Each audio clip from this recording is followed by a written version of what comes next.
வணக்கம். ஹாய் நண்பா நண்பீஸ். எங்க செல்லீஸ். பெரிய பெரிய தலைவருங்க சந்திக்கிறப்போ பரஸ்பரமா கை குலுக்குவாங்க. இத வச்சே அந்த மீட்டிங்கோட மீட்டரை கணிச்சிட முடியும். கை குலுக்குறதுல கூடவா விஷயங்கள் ஒளிஞ்சிருக்குன்னு ஆச்சரியமா கேட்காதீங்க.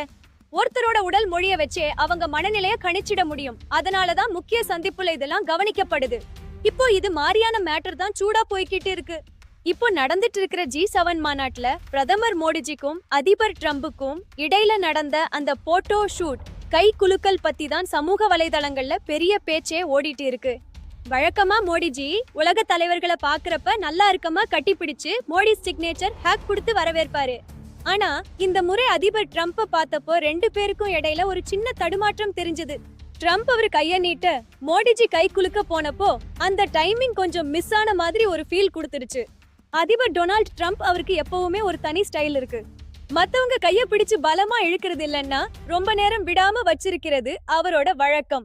இந்த முறை அவங்க கை குலுக்கின விதம் ரெண்டு பேருக்குள்ளயும் ஏதோ ஒரு ஈகோ இருக்கோ இல்ல நெருக்கம் குறைஞ்சிருச்சோன்னு மீடியாக்காரங்க ஜூம் பண்ணி பார்க்கிற அளவுக்கு ஆயிடுச்சு.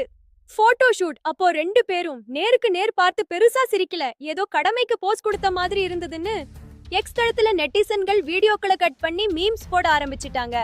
ரெண்டு பேரோட பாடி லாங்குவேஜும் முன்னாடி இருந்த அளவுக்கு இயல்பா இல்லைங்கிறது தான் இந்த பேச்சுக்கெல்லாம் முக்கிய காரணம்.